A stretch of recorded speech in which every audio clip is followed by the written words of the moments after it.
Can you imagine the headlines if it were to get out? What people would say. Welcome to WatchMojoUK, and today we'll be counting down our picks for the top 10 times The Crown pissed off the royal family. Among the papers which von Lörsch kept back, there was one file pertaining to Anglo-German relations, in particular the relationship of Nazi High Command with His Royal Highness the Duke of Windsor. For this list, we're looking at storylines and moments in The Crown that Buckingham Palace may not have been too happy with. Let us know what your favourite episode of The Crown is in the comments. Number 10. The King's Illness. I'm not sure I ever imagined what breathing through one lung would feel like. Turns out there's barely any difference. The palace is always careful to keep rumours of any illness in the royal family under wraps, most recently trying to hide the late Queen's ailing health until the very day of her death.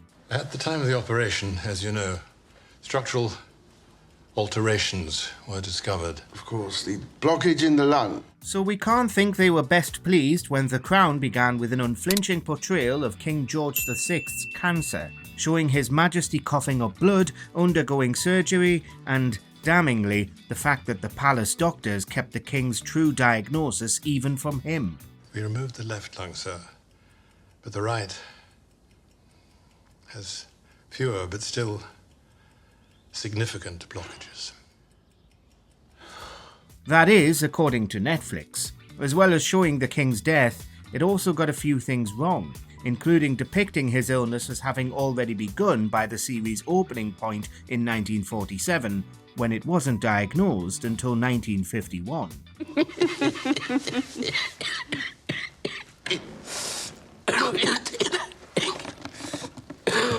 Number 9.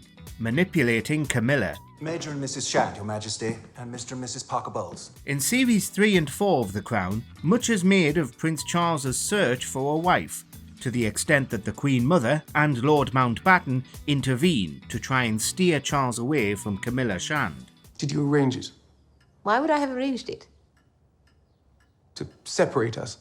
Break us up? The timeline of Charles and Camilla's relationship is twisted, to say the least, but in real life, it seems unlikely that there was a conspiracy within the palace to stop Charles and Camilla from marrying by sending Charles away. The system is too fragile, too precious to let in unpredictable elements, dangerous elements. Camilla isn't dangerous. The official line is that Camilla didn't need much outside encouragement to choose Andrew Parker Bowles instead of the future king, and the palace likely didn't take kindly to the Queen Mother being portrayed like this. She's not devoted to Charles.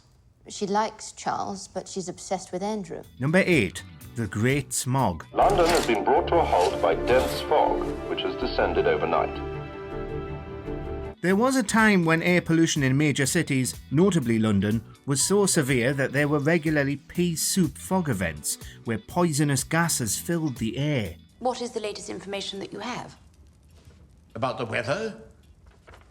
It's fog, ma'am. It will lift eventually. The one in 1952, depicted in Series 1 of The Crown, was a devastating, days-long disaster that killed thousands and led to the passing of various pollution laws. What do you need? More equipment?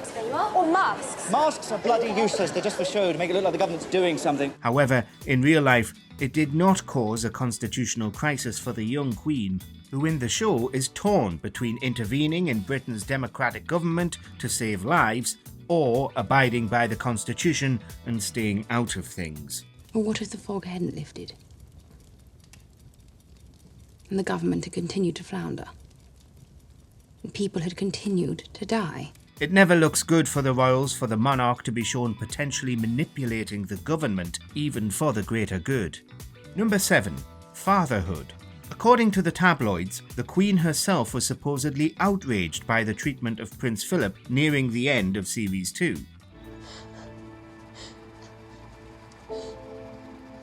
Charles? Rumours had long circulated that the Queen had actually watched the show, although they came from something vague Princess Eugenie once said to Vanessa Kirby at a party, allegedly. I want you to know, if you're feeling bad about where you finished in that challenge today, It's of no consequence to me. Regardless, senior palace staff members decided to run to the papers and say that the Queen was upset seeing Prince Philip berate Charles for being weak as he flies him home from his brutal Scottish boarding school. Get it back here. Don't be so weak. Don't be so bloody weak. Historians agree that such an event likely never happened and was invented, doing much damage to the Duke of Edinburgh's reputation. Number 6. Permission. In Series 1, a major storyline focuses on Princess Margaret's romance with an older man, Group Captain Peter Townsend. Mary? Yes. Goodness. But because of Townsend's status as a divorced man with a living ex-wife, something unrecognised by the Church of England at the time, Margaret has continually refused to be allowed to marry him. Obviously, we want Margaret to be happy and have the man she wants. Yes. But we must do everything in our power to protect you as queen and as a sister. However, in real life, she wasn't really denied permission, nor was she threatened from being cut off financially, and it looks as if the wedding didn't go ahead because things simply fizzled out between them. You're going to deny that as well. It's the sensitivity of you two together. But portraying the monarchy as so needlessly cruel to Margaret was something the royalists out there didn't enjoy. Number 5. Ballerinas. A significant amount of time in the first 2 series of The Crown is spent on implying that the Duke of Edinburgh was unfaithful to the Queen. Now, I thought we decided no interviews. We did, but in her case, I found myself moved to make an exception. You saw the way she was looking at me. He's constantly away partying with his private secretary Mike Parker, and just before his 5-month tour, the Queen finds a photograph of a ballerina in his briefcase. When Parker's wife sues him for divorce, owing to his own infidelity, the palace worries that similar allegations will find their way to Philip. Mrs. Parker, how can I help? I'd like to separate from my husband. Better still, divorce. In real life, there have long been rumours that Philip was unfaithful, but the palace has gone to great lengths to quash them. The Crown pulling all that into the spotlight again can't have been fun. If Mrs. Parker succeeds in getting her divorce, the newspapers would make the not unreasonable assumption that anything that Lieutenant Commander Parker has done, the Duke of Edinburgh has done too. Number 4. Charles and Diana. Another case of old controversies being renewed, the public's knowledge of the Wales rocky marriage is rather extensive, at least compared to other royal scandals. You both look very much in love. Oh, yes, absolutely. Whatever in love means. But we're sure the royals themselves, including the current king and queen, didn't enjoy the public being reminded of Charles' long affair and the mistreatment Diana faced at the cold hands of the firm. Don't fob me off. It is absolutely essential that I see the Queen. This wedding can't go ahead. It'll be a disaster for everyone. Not only did we see their fiery arguments and lack of compatibility, but we saw him off gallivanting with Camilla and Diana's own affair with James Hewitt. Charles loves someone else. How many times can this family make the same mistake?